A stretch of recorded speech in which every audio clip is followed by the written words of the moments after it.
Hello again, year six. Everybody keeping okay? Making the most of the time at home?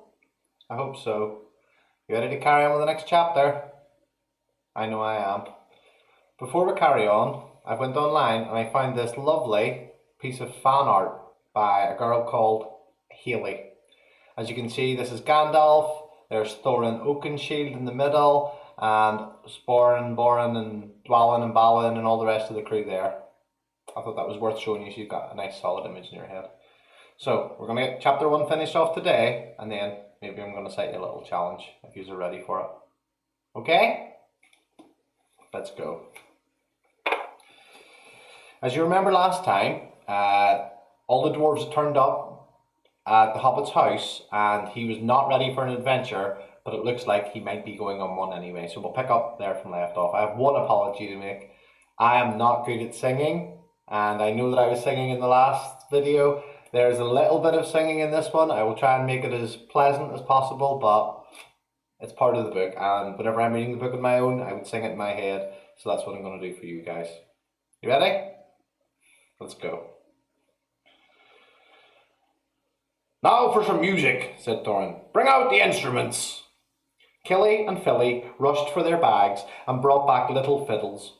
Dory, Nori, and Ori brought out flutes from somewhere inside their coats. Bomber produced a drum from the hall. Biffer and Boffer went out too, and came back with clarinets that they had left among the walking sticks. Dwalin and Balin said, Excuse me, I left mine in the porch. Just bring mine with you.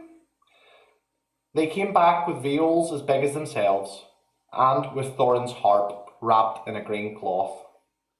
It was a beautiful golden harp, and when Thorin struck it, the music began all at once, so sudden and sweet that Bilbo forgot everything else and was swept away into dark lands under strange moons, far over the water and very far from the hobbit hole under the hill. The dark came into the room from the little window that opened in the side of the hill. The firelight flickered.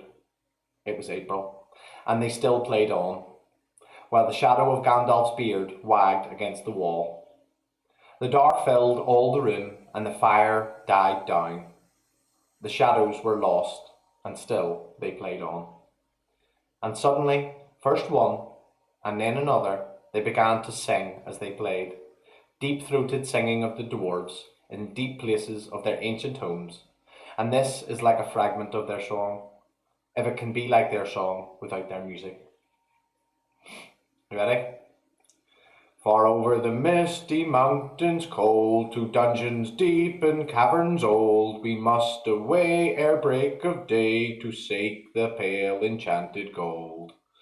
The dwarves of yore made mighty spells, while hammers fell like ringing bells in places deep where dark things sleep, in hollow halls beneath the fells. For ancient king and elvish lord, there a many gleaming hoard they shaped and wrought, and light they caught to hide in gems on hilt of sword. On silver necklaces they strung the flowering stars on crowns they hung, the dragon fire and twisted wire they meshed the light of moon and sun. Far over the misty mountains cold, to dungeons deep and caverns old, we must away ere break of day to claim our long forgotten gold. Goblets they carved there for themselves, and harps of gold where no man delves. They lay long, and many a song was sung unheard by men or elves. The pines were roaring on the height, the winds were moaning in the night. The fire was red, its flaming spread, the trees like torches blazed with light. The bells were ringing in the dale, and men looked up with faces pale. The dragon's ire, more fierce than fire, laid low their towers and houses frail. The mountain smoked beneath the moon, the dwarves they heard the tramp of doom. They fled their hall to dying fall, beneath his feet, beneath the moon. Far over the misty mountains grim, to dungeons deep and caverns dim, we must away ere break of day to win our harps and gold from him. As they sang, the hobbit felt the love of beautiful things made by hands, and by cunning and by magic moving through him, a fierce and jealous love, the desire of the hearts of dwarves. Then something tookish woke up in him, and he wished to go and see the great mountains, and hear the pine trees and the waterfalls, and explore the caves, and wear a sword instead of a walking stick. He looked out of the window. The stars were in a dark sky above the trees. He thought of the jewels of the dwarves shining in dark caverns. Suddenly, in the wood, beyond the water, a flame leapt up, probably somebody lighting a wood fire, and he thought of plundering dragons settling on his quiet hill and kindling it all to flame. He shuddered, and very quickly he was playing Mr. Baggins of Bag End Underhill again. He got up, trembling. He had less than half a mind to fetch the lamp, and more than half a mind to pretend to, and go and hide behind the beer barrels in the cellar, and not come out again until all the dwarves had gone away. Suddenly he found that the music and the singing had stopped, and they were all looking at him with eyes shining in the dark. "Where are you going?" said Thorin, in a tone that seemed to show he guessed both halves of the hobbit's mind. What about a little light?" said Bilbo apologetically. "We like the dark," said all the dwarves. "Dark for dark business. There are many hours before dawn." Of course," said Bilbo, and sat down in a hurry. He missed the stool and sat in the fender, knocking over the poker and shovel with a crash. "Hush," said Gandalf. "Let Thorin speak." And this is how Thorin began. "Gandalf, dwarves, Mr. Baggins, we are met together in the house of our friend and fellow conspirator, this most excellent and audacious hobbit. May the hair on his toes never fall out, all praise to his wine and ale." He paused for breath and for a polite remark from the hobbit, but the compliments were quite lost on poor Bilbo Baggins, who was wagging his mouth in protest at being called audacious and, worst of all, fellow conspirator. Though no noise came out, he was so flummoxed. So Thorin went on. "We are met to discuss our plans, our ways, means, policy, and devices. We shall soon, before the break of day, start on our long journey. A journey from which some of us, or perhaps all of us, except our friend and counsellor, the ingenious wizard Gandalf, may never return. It is a solemn moment. Our object is, I take it, well known to us all. To the estimable Mr. Baggins, and perhaps to one or two of the younger dwarves, I think I should be right in naming Kelly and Philly, for instance, the exact situation at the moment may require a brief little explanation." This was Thorin's style. He was an important dwarf. He had probably gone on like this until he was out of breath, without telling anyone there anything that was not known already. But he was rudely interrupted. Poor Bilbo couldn't bear it any longer. At "may never return," he began to feel a shriek coming up inside, and very soon it burst out like the whistle of an engine coming out of a tunnel. All the dwarves sprang up, knocking over the table. Gandalf struck a blue light on the end of his magic staff, and in its firework glare the poor little hobbit could be seen kneeling on the hearthrug, shaking like a jelly that was melting. Then he fell flat on the floor and kept on calling out, "Struck by lightning! Struck by lightning!" over and over again, and that was all they could get out of him for a long time. So they took him and laid him out of the way on the drawing-room sofa with a drink at his elbow, and they went back to their business. "Excitable fellow," said Gandalf as they sat down again. "Gets funny queer fits, but he is one of the best, as fierce as a dragon in a pinch." If you've ever seen a dragon in a pinch, you will realise that this was only poetical exaggeration applied to any hobbit, even to Old Took's great-granduncle, Bilroer, who was so huge, for a hobbit, that he could ride a horse. He charged the ranks of the goblins of Mount Graham in the Battle of the Green Fields and knocked their king Gulfimbull's head clean off with a wooden club. It sailed 100 yards through the air and went down a rabbit hole, and in this way the battle was won and the game of golf invented at the same time. In the meanwhile, however, Bilroer's gentler descendant was reviving in the drawing-room. After a while and a drink, he crept nervously to the door of the parlour. This is what he heard, Gloin speaking. "Humph!" or some sort of more or less noise like that. "Will they do you think?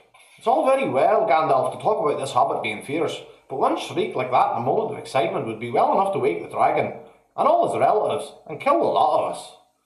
I think it sounded more like a fright than excitement. In fact, if it had not been for the sign on the door, I would have been sure we'd come to the wrong house. As soon as I clapped eyes on the little fellow bobbing and puffing on the mat, I had my doubts. He looks more like a grocer than a burglar. Then Mr. Baggins turned the handle and went in. The took side had won. He suddenly felt he would go without bed and breakfast to be thought fierce. As for little fellow bobbing on the mat, it almost made him really fierce. Many a time afterwards, the Baggins part regretted what he did now. And he said to himself, Bilbo, you were a fool. You walked right in and put your foot in it. Pardon me, he said, if I have overheard words that you were saying. I don't pretend to understand what you're talking about, or your reference to burglars, but I think I'm right in believing, this is what he called being on his dignity, that you think I am no good. I will show you. I have no signs on my door. It was painted a week ago, and I am quite sure you have come to the wrong house. As soon as I saw your funny faces on the doorstep, I had my doubts, but treated it as the right one. Tell me what you want done, and I will try. If I have to walk from here to the east of East and fight in the wild wereworms in the last desert, I had a great and granduncle once, Bullroarer took and yes, said Glowing. But that was long ago. I was talking about you. And I assure there's a smart on this door. The usual one in the trade, or used to be. Burglar wants a good job, plenty of excitement, reasonable reward. That's how it usually read. You can say expert treasure hunter instead of burglar if you like. Some of them do. It's all the same to us. Gandalf told us there was a man of the sort in these parts looking for a job at once, and they had arranged for a meeting here on this Wednesday tea time. Oh, of course there is a mark, said Gandalf. I put it there myself, for good reasons. You asked me to find the 14th man for your expedition, and I chose Mr. Baggins. Just let anyone say I chose the wrong man or the wrong house, and you can stop at 13 and have all the bad luck you like. I go back to digging coal. He scowled so angrily that the dwarf huddled back in his chair, and when Bilbo tried to open his mouth to ask a question, he turned and frowned at him, and stuck out his bushy eyebrows, till Bilbo shut his mouth tight with a snap. That's right, said Gandalf. Let's have no more argument. I have chosen Mr. Baggins, and that ought to be enough for all of you. If I say he is a burglar he is, or will be when the time comes. There's a lot more in him than you guess, and a deal more than he has any idea of himself. You may, possibly, all live to thank me yet. Now, Bilbo, my boy, fetch the lamp, and let's have a little light on this. On the table, in the light of a big lamp, with a red shade, he spread a piece of parchment, rather like a map. This was made by Thor, your grandfather, Thorin, he said in answer to the dwarf's excited questions. It is a plan of the mountain. I don't see that this'll help us much, said Thorin disappointedly after a glance. I remember the mountain well enough, and the lands about it. I know where Mirkwood is, and the Withered Heath, where the great dragon's bred. There is a dragon marked in red on the mountain, said Balin, but it will be easy enough to find him without that, if we ever arrive there. There is one point that you haven't noticed, said the wizard, and this is the secret entrance. You see that rune on the west side, and the hand pointing to it from the other runes? That marks a hidden passage to the lower hills. Look at the map. It says, look at the map at the beginning of this book, and you will see it there in red runes. I will show you that map now. So, if you look at the map, you can see what they're talking about, and you can see this red rune here. Can you see that? Wait a minute, I'm not showing it right. There's the red rune, and this is the map. You see that all these runes, they are all the language of the dwarves. That's the language that they write in. And you can see there, the red dragon, and here is the secret entrance. And now I've lost my place.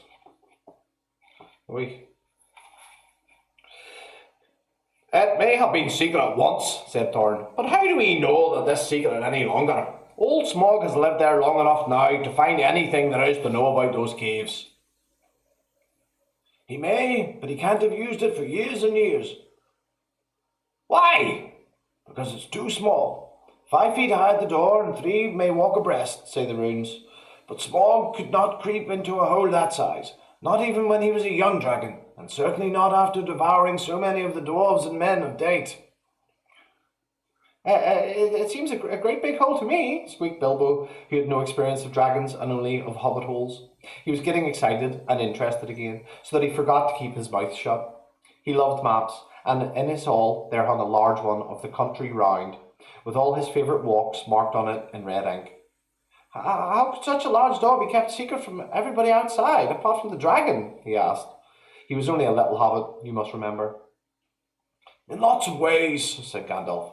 But in what way this one has been hidden we don't know without going to see. From what it says in the map, I should guess there is a closed door, which has been made to look exactly like the side of the mountain. That is usual dwarf method, I think. Isn't that right? Quite right, said Thorin.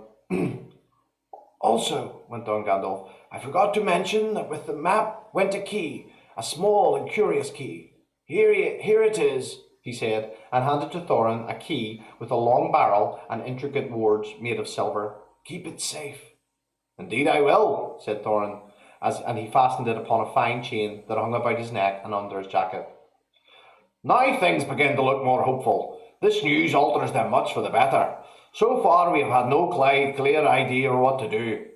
We thought of going east, as quiet and careful as we could, as far as the Long Lake. And after that, the trouble would begin. A long time before that, I know anything about the roads east. If I know anything about the roads east, interrupted Gandalf. We might go from there up along the river running, went on Thorin, and so to the ruins of the Dale, the old town in the valley there, under the shadow of mountain. But we, none of us, like the idea of the front gate. The river runs right out of it through the great cliff at the south of the mountain, and out of it comes the dragon too, far too often. Unless he has changed his habits. That would be no good, said the wizard, not without a mighty warrior, even a hero. I tried to find one, but warriors are busy fighting one another in distant lands, and in this neighbourhood heroes are scarce, or simply not to be found. Swords in these parts are mostly blunt, and axes are used for trees, and shields as cradles or dish covers, and dragons are comfortably far off, and therefore legendary. That is why I settled on burglary, especially when I remembered the existence of a side door. And here is our little Bilbo Baggins, the burglar, the chosen and selected burglar. So now, let's get on and make some plans. Very well then, said Thorin. Supposing the burglar expert gives us some ideas or suggestions. He turned with mock politeness to Bilbo. First, I should like to know a bit more about things, he said, feeling all confused and a bit shaky inside, but so far still tookishly determined to go on with things. I mean about the gold and the dragon and all that, and how it got there, and who it belongs to, and so on and so forth. Bless me, said Thorin. Haven't you got a map? And didn't you hear our song? And haven't we been talking about this all for all these hours? All the same, I should like to put it plain and clear, he said obstinately, putting his business manner, usually reserved for people who tried to borrow money off him, and doing his best to appear wise and prudent and professional, and live up to Gandalf's recommendation. Also, I should like to know more about our risks, out-of-pocket expenses, time required, remunerations, and so forth, by which he meant, what am I going to get out of this, and what am I going to come back alive? Oh, very well, said Thorin. Long ago, in my grandfather Thror's time, our family was driven out of the far north, and came back with all their wells and their tools to this mountain on the map. It had been discovered by my far ancestor, Thrain the Old. But now they mined and they tunnelled and they made huger halls and greater workshops, and in addition, I believe they found a good deal of gold and a great many jewels too. Anyway, they grew immensely rich and famous, and my grandfather was king under the mountain, and treated with great reverence by the mortal men who lived in the south. They were gradually spreading up the running river as far as the valley overshadowed the mountain. They built the merry town of Dale there in those days. Kings used to send for our smiths, and reward even the least skilful most richly. Fathers would beg us to take their sons as apprentices and pay us handsomely, especially in food supplies, which we never bothered to grow or find for ourselves. Altogether, those were good days for us, and the poorest of us had money to spend and to lend, and leisure to take beautiful things just for the fun of it. not to speak of the most marvellous and magical toys, the like of which is not to be found in the world nowadays. So my grandfather's halls became full of armour and jewels and carvings and cups, and the toy market of the Dale was the wonder of the north. Undoubtedly, that was what brought the dragon. Dragons steal gold and jewels, you know, from men and elves and dwarves, wherever they can find them, and they guard their plunder as long as they live, which is practically forever, unless they are killed, and never enjoy a brass ring of it. Indeed, they hardly know a good bit of work from a bad, though they usually have a good notion of the current market value, and they can't make a thing for themselves, not even mend a little loose scale on their armour. There were lots of dragons in the north in those days, and gold was probably getting scarce up there, with the dwarves flying south or getting killed, and all the general waste and destruction that dragons make going from bad to worse. There was a most specially greedy, strong, and wicked worm called Smog. One day, he flew up into the air and came south. The first we heard of it was a noise like a hurricane coming from the north, and the pine trees on the mountains. There's a little picture of the book here. That's Hobbit on the hill, where Bilbo Baggins lives, and where they are now. Creaking and cracking in the wind. Some of the dwarves who happened to be outside, I was one luckily, a fine adventurous lad in those days, always wandering about, that saved my life that day. Well, from a good way off, we saw the dragon settle on our mountain in a spout of flame. Then he came down the slopes, and when he reached the woods, they all went up in fire. By the time all the bells were ringing in the dale, and the warriors were arming, the dwarves rushed out of their great gate, but there was a dragon waiting for them. None escaped that way.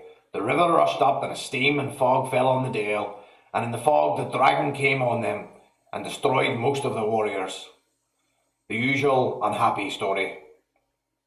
It was only too common in those days. Excuse me. Then he went back and crept in through the front gate and routed all the halls and lanes and tunnels and alleys and cellars and mansions and passages. After that, there were no dwarves left alive inside, and he took all their wealth for himself. Probably, for that is the dragon's way, he piled it all up in a great heap far inside, and sleeps on it for a bed. Later, he used to crawl out of the great gate and come by night to the dale, and carry away people, especially maidens, to eat, until Dale was ruined, and all the people dead or gone. What goes on there now I don't know for certain, but I don't suppose anyone lives nearer the mountain than the far edge of the long lake nowadays. The few of us that were well outside sat and wept in hiding, and cursed Smog.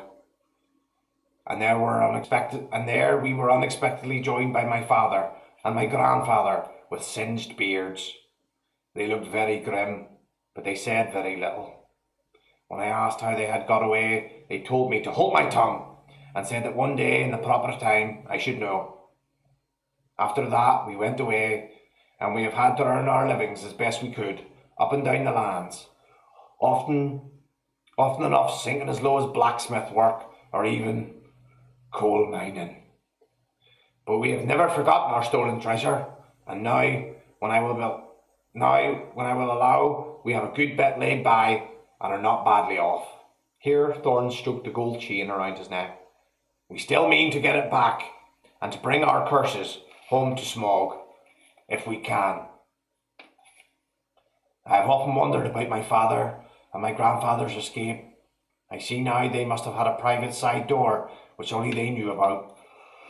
But apparently they made a map, and I should like to know how Gandalf got a hold of it, and why it did not come to me, the rightful heir. I did not get a hold of it, I was given it, said the wizard. Your grandfather, Thrall, was killed, you remember, in the mines of Moria, by Asgog the Goblin. Curse his name, yes, said Thorin. And Thrain, your father, went away on 21st of April, 100 years ago last Thursday, and has never been seen by you since. Three, Thorin cut in. Well, Your father gave this map to me to give to you, and I have chosen my own time and way for handing it over. You can hardly blame me, considering the trouble I had to find you. Your father could not remember his own name when he gave me the paper, and he never told me yours. So in the whole, I think I ought to be praised and thanked.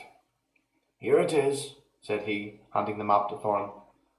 I don't understand, said Thorin, and Bilbo felt he would have liked to say the same. The explanation did not seem to explain. Your grandfather, said the wizard slowly and grimly, gave the map to his son for safety before he went to the mines of Moria. Your father went away to try his luck with the map after your grandfather was killed, and lots of adventures of a most unpleasant sort he had, but he never got near the mountain. How he got there, I don't know, but I found him a prisoner in the dungeons of the Necromancer. Whatever were you doing there? Asked Thorin with a shudder. All the dwarves shivered. Never you mind. I was finding things out, as usual, and a nasty, dangerous business it was. Even I, Gandalf, only just escaped. I tried to save your father, but it was too late. He was witless and wandering, and had forgotten almost everything except the map and the key. We have long ago paid the goblins of Moria, said Thorin. We must give a thought to the Necromancer. Don't be absurd. He is an enemy far beyond the powers of all the dwarves put together, if they could all be collected again from the four corners of the world. The one thing your father wished for was a son to read the map and use the key. The dragon and the mountain are more than big enough tasks for you. Here, said Bilbo, and accidentally said it aloud. Hear what? They all said, turning suddenly towards him, and he was so flustered he answered, Hear what I have got to say. What's that? They asked. Well, I should say that you ought to go east and have a look around. After all, there's the side door, and dragons must sleep sometimes, I suppose. If you sit on the doorstep long enough, I dare say you will think of something, and, well, don't you? I think we've talked long enough for one night, if you see what I mean. Well, what about bed, and an early start, and all that? I will give you a good breakfast before you go. Before we go, I suppose you mean, said Thorin. Aren't you the burglar? And isn't sitting on the doorstep your job? Not to speak of getting inside the door. But I agree about bed and breakfast. I like 6 eggs with my ham when starting on a journey. Fried, not poached, and mind don't break them. After all the others had ordered their breakfasts without so much as a please, which annoyed Bilbo very much, they all got up. The Hobbit had to find room for them all, and filled all his spare rooms and made beds on chairs and sofas, before he got them all stowed and went to his own little bed, very tired and not altogether happy. One thing he did make his mind up about was not to bother to get up very early and cook everyone else's wretched breakfast. The tookishness was wearing off, and he was not now quite so sure that he was going on any journey in the morning. As he lay in bed, he could hear Thorin still humming to himself in the bedroom next to him. Far over the misty mountains gold, the dragon to dungeons deep and caverns old. We must away at break of day to find our long forgotten gold. Bilbo went to sleep with that in his ears, and it gave him very uncomfortable dreams. It was long after the break of day when he woke up. And that is the end of chapter 1. What do you think, guys? Still enjoying it? I'm really excited to be reading it again. Now, for some of the younger classes, I've been setting tasks. Some of them have been doing drawings and stuff of the books. I know you guys are a bit older, but if any of you wanted to do some drawings, maybe draw the party or do some artwork related to the story, if you send them to your teacher, she can send them to me and we can share them on these videos next week or in the upcoming videos. How does that sound? Or maybe another idea is, I know that later on in the story, maybe towards the end of the story, Bilbo writes his story down. And I'll not tell you what he calls it now, but it's a very famous part of the story. So if you wanted to, what you could maybe do is do Bilbo's diary for today. Maybe before he fell asleep tonight, he writes out a diary about the things that have happened and the dwarves all turning up at his house and things like that. So for any creative work you just want to put together, if you send it to your teacher, they can send it on to me and I will share it in these videos. How does that sound? Good? Awesome. I look forward to it, guys. I hope you're all keeping safe and well, and I will see you again next time. See you later.